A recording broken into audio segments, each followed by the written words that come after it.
Hi everybody, and hi Vanessa. Hello, Noam. I'm here with Vanessa Seyman. Vanessa is a professional negotiator, negotiation consultant extraordinaire, and I'm so happy that you agreed to come on and be in the course with us and to share some of your knowledge, some of your experience with our students. And you've agreed to talk to what is a very central and essential part of negotiation.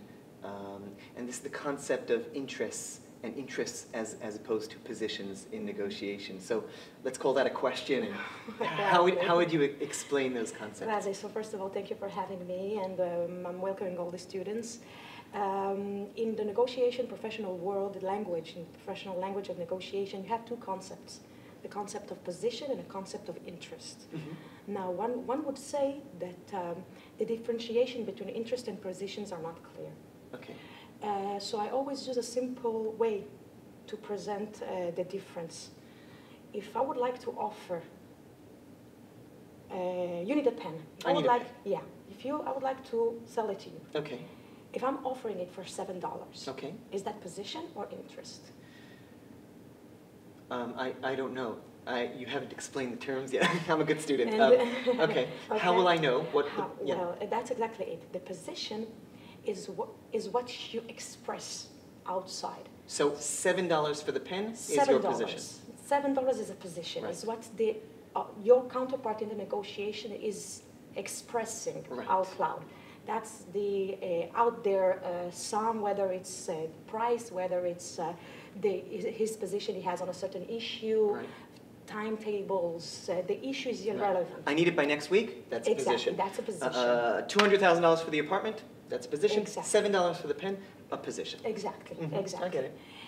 The reason for that position, the reason that stands behind this expressed place, this expressed will that you're giving, this is your interest.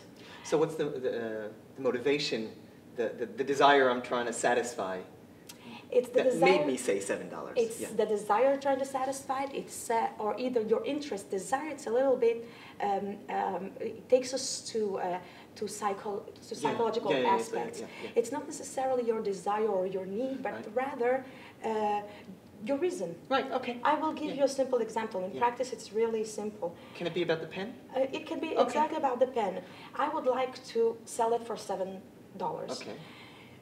If I want to sell it for $7 because I want to gain $5, that's one interest, gain value to profit, and that will lead to one certain negotiation process, tactic that can be adjusted there, implemented there, and so on. Right. But if I would like to sell you the pen for $7 because I have a stock full of pens that I want to get rid of, that will be a totally different negotiation. Okay.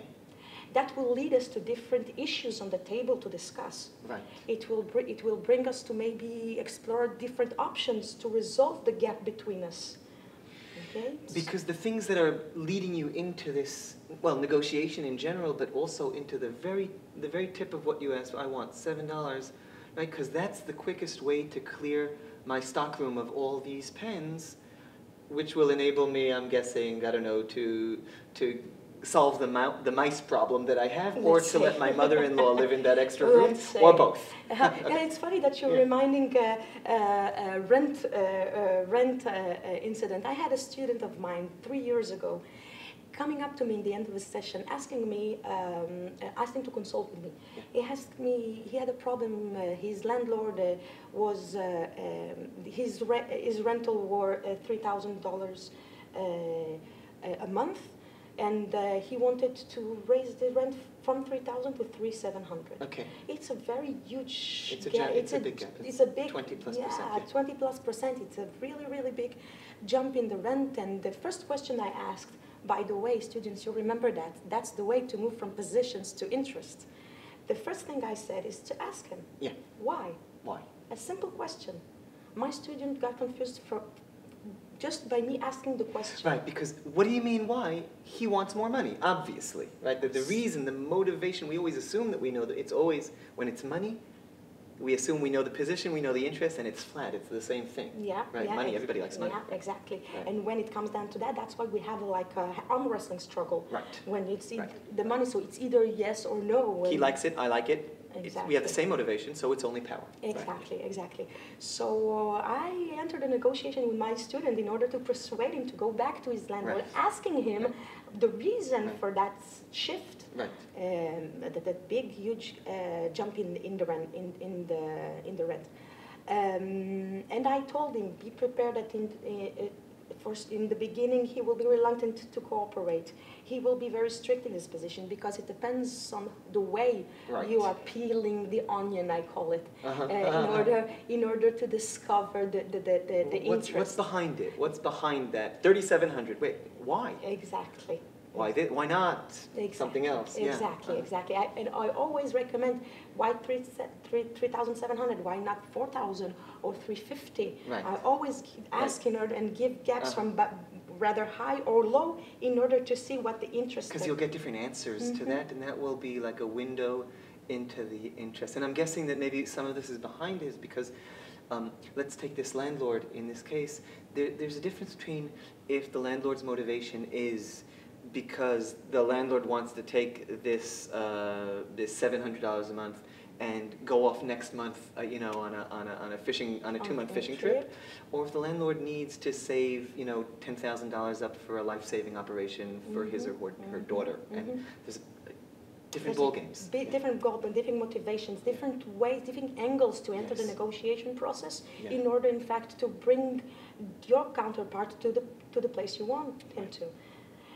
And finally, I persuaded my student. Okay. He went to the landlord, and we really did simulations and back and forth. That's a great way to practice. A little reactions and so on. Then the next week, my student came back to me smiling from one year to another, and tell me, Vanessa, you will never believe.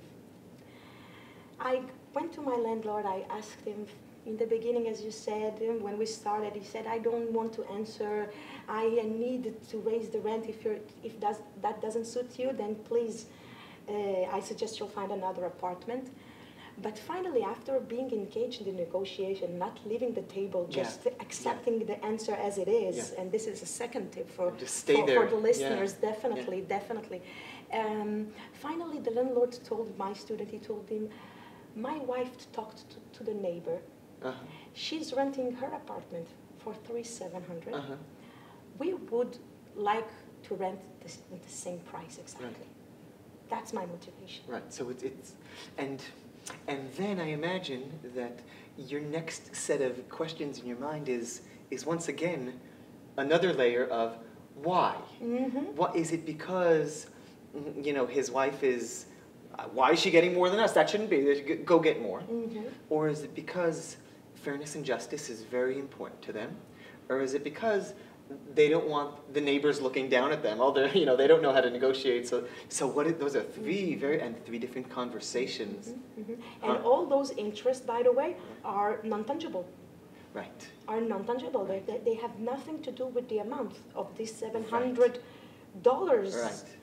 If I will bargain regarding the price, and I would suggest my student to go and present a counter offer of $3,200, that wouldn't work, because the interest is not tangible, it's not money, but something else. So without getting too deeply into it, you're suggesting that if you come back at a position by offering another position, then you're focusing only on what's easiest to focus on, the tangible stuff.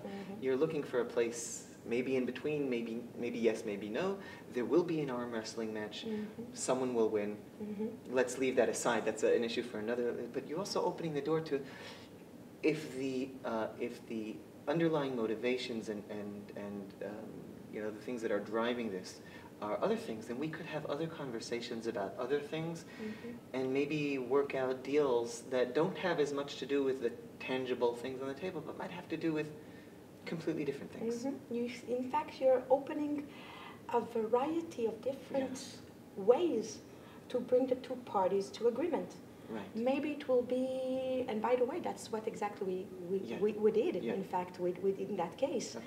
Because when we understood that the person, the counterpart, the relevant counterpart to talk to is the wife, and not the landlord, by the way, okay? Because he was indifferent. Right. Okay? He wanted his wife to be happy. He wanted his wife to be happy. That was his interest. I advised him to go talk to the wife. To Mrs. Landlady. Yeah, to Mrs. Landlady. And I know bake a cake. I know, and I know what you told him to ask the landlady, which is why. Yeah. Because then you delve into that.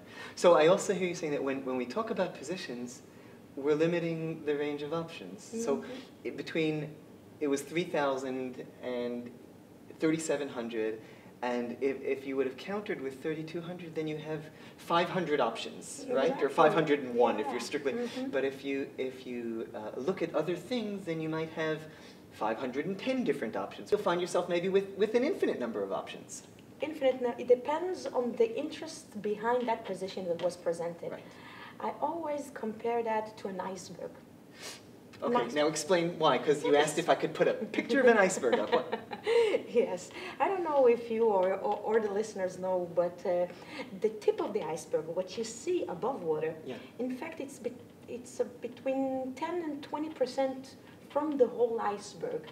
That means that between 80 and 90% of it are in fact hidden.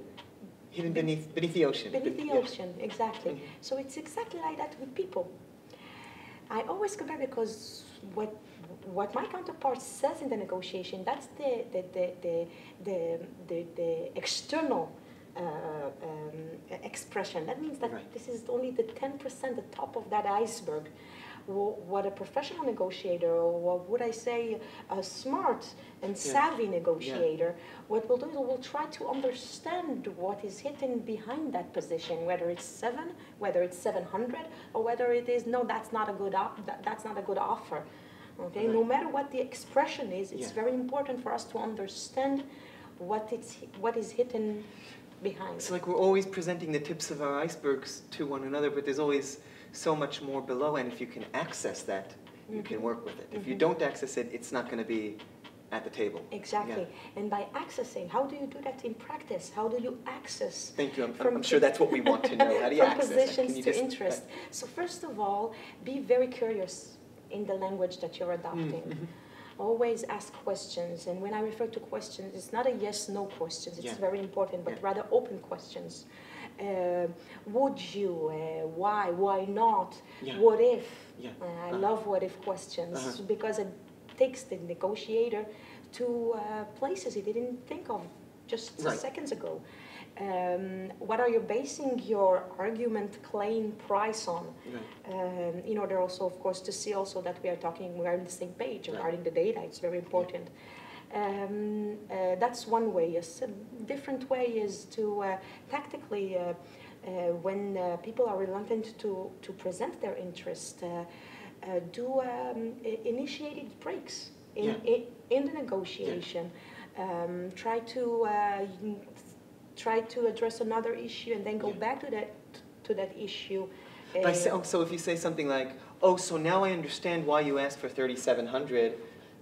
Is that it?" And then that's kind of like a side door, and they'll either say, "Yes, that's why," or they'll say, "No, that's not why."